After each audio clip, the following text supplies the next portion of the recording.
Alright, guys.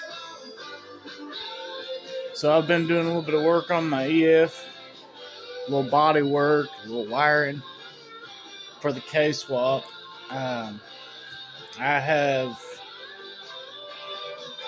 I've got my engine sitting over here. It's waiting for a few extra little parts, but there it is. I don't like too much more on that, but on the car, I've got the mounts welded in, doing a little body work. I basically just spray can primered it for now, just so that I could keep it from rusting while I was waiting. I just cut the brake lines out. I've got my rear disc conversion, and I've got the prop valve sitting here. So just doing a little body work. This car surprisingly only had a few dents and dings in it, and everything was good on it. I just had a few dings and 2 quarter-size rust spots. One right there at the very edge of that. Right here I'm using Bondo just because it was dented on the outer rim of it. And the other little rust spot was right down there, right here. And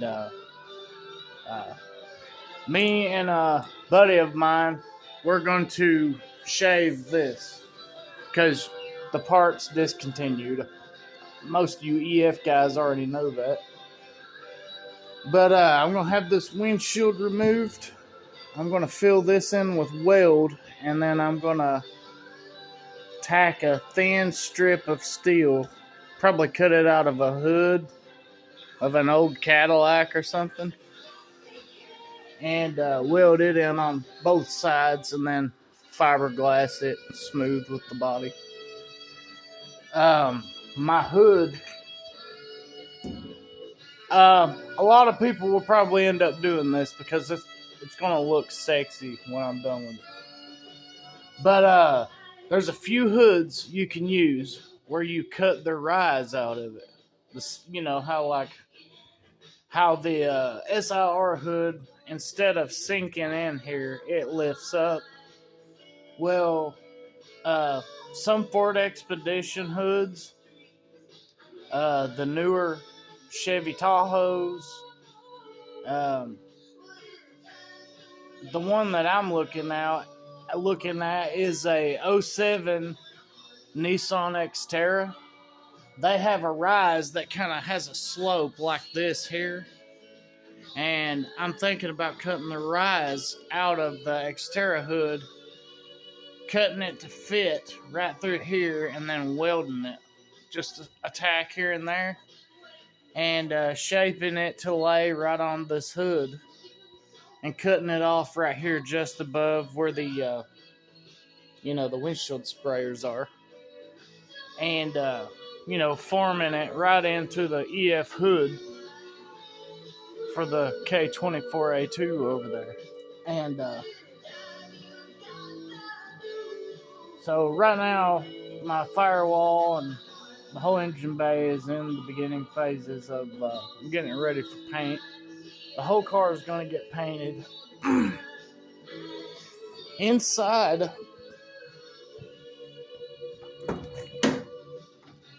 it's a mess.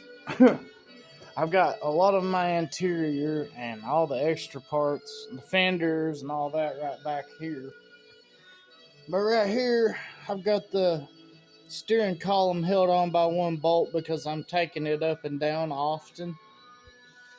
And where I shaved the engine bay, I've taken out all the dual point wires, and I cut off this driver's side tower connector and hardwired it into the K-tuned conversion harness. And this up here, I'm in process of wiring in Honda Insight cluster wiring, which it's done. The only thing I got left to do is when I get the K-tuned all-in-one S2000 box, I gotta wire it into the fuel level, the temp, and the speed sensor. Right over there is the kswap conversion harness.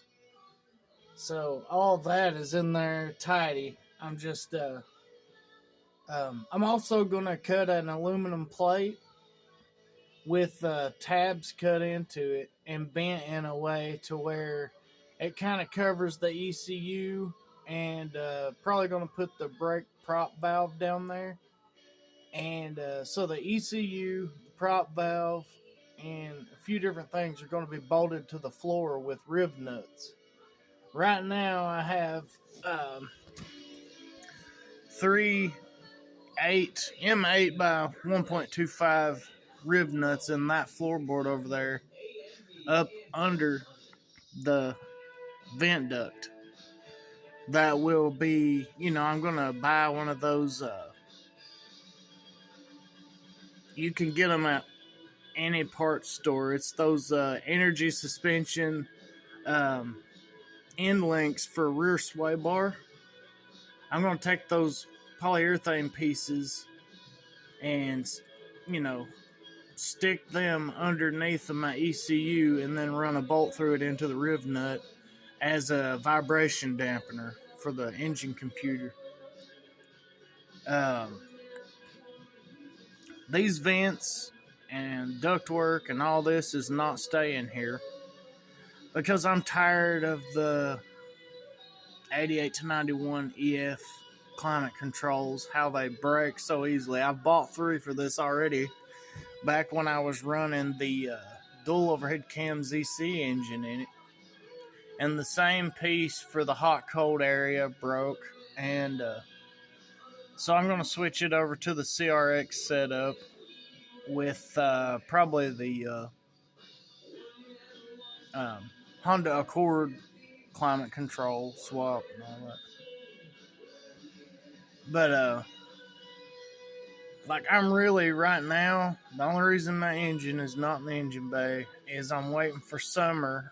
Me and my friend is going to, I'm going to take it to his garage because this one's too dusty. It's a converted barn. And we're going to prep it and paint it. And I'm going to do all the interior work once the wiring is confirmed that everything works correctly. And I'm going to take these seat brackets out and sand them down and repaint those gloss black. I'm probably doing my headliner in carbon fiber. I'm going to do it myself here in this garage. You can get carbon fiber 2x2 tweed on eBay all over the place, or Kevlar rolls. It all looks nice once it's resined and clear coated and wet sanded and all that. But I highly recommend this tool. It's a rib nut gun, and I checked and confirmed. I wouldn't trust it on an engine ground or anything like that. But under here, when I was doing my headlight wiring harness tuck, I rib nutted the grounds and used some of these little wire hangers, rib nutted into here so that it holds all these wires under here instead of in the engine bay. And supposedly the zinc ones work well enough as a ground, so I would trust it for that, but not for the engine harness or anything like that. And it's a trial thing anyway. If this doesn't work and the lights ain't bright enough, or I start having grounding issues, I'm probably going to just pull it out, run a bolt through it, strip it to metal, bolt it down right to the body, and be done with it. I'm still trying to find the place where I'm going to put my battery. Part of me wants to bolt it right up under here and move this, but I've not decided yet. The front of this car is going to be from the CRX. I'm going to cut the fenders right under where the molding goes, and I'm going to cut the EF Civic one, and I'm going to cut the CRX one, and I'm going to weld the bottom half of the EF Civic fender to the bottom of the CRX fender, so the CRX fender can work on this car and look proper at the bottom, right down here. Because those of you that don't know, at the bottom here, the CRX has a plastic skirting, and it kind of drops off right here. The EF Civic, when it rounds under the body, and because a lot of people think the CRX and the EF Civic are the same front end, but they're not. And another difference is right here on a CRX fender, it flares out when the EF Civic one comes down and then flares out. I like that flared look a lot better on the CRX. And I don't want this to look too loud. I just want it to look like a stock CRX front end, not JDM, just regular US. I looked into getting the JDM conversion, but God, man, that's very expensive, and I cannot bring myself to do it because of the fact that I love these cars, but this is an area where, like a car like this, a Honda Civic, if somebody rams me right in the front end, most likely they're only going to give me the Kelly Blue Book price, which is probably like $1,200 in there. With everything I've done so far, I've got close. I ain't even going to say. I've got a lot of money in this car already, and it's not done yet. That's mostly the engine, the transmission I sold, the money I added to that money to buy a better transmission. I've got $1,700 in the engine computer, and that's because I bought a new PRB.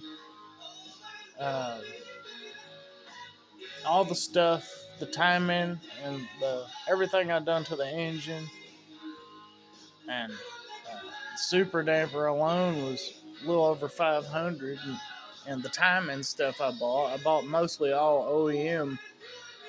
And that's expensive enough, but I bought a drag cartel timing chain, and just because I heard it was better, but I don't know, it looks exactly the same to me, other than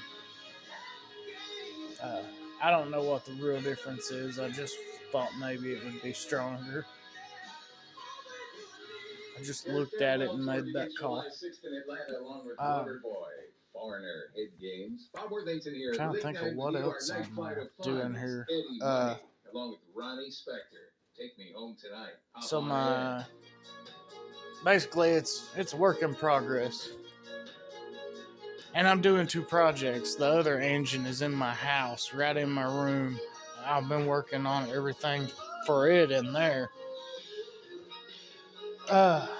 Man, these 2 projects, I love my projects, but man, they're a headache.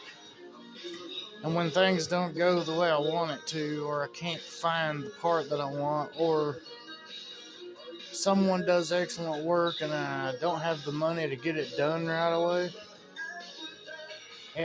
it aggravates me so bad, because you want the best you can get for your projects. I'm just babbling, but anyway, I'm going to keep posting videos of my progress. It ain't the best car in the world. It ain't the best, it ain't going to be the most fancy build.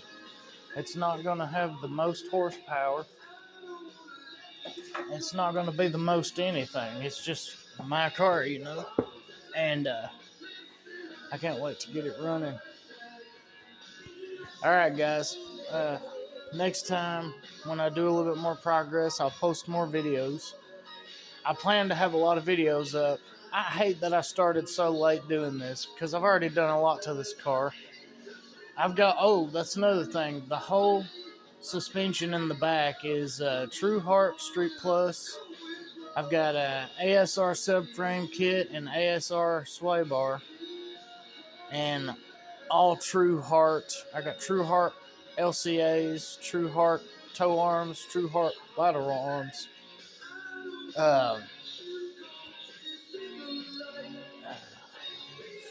What else? I'm not going to buy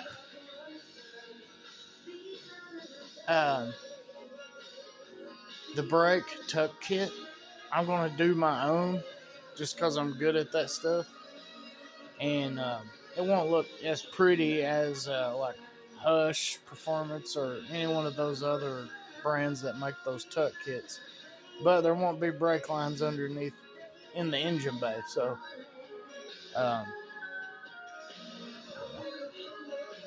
alright guys, I'll see you guys later in the next video. See ya.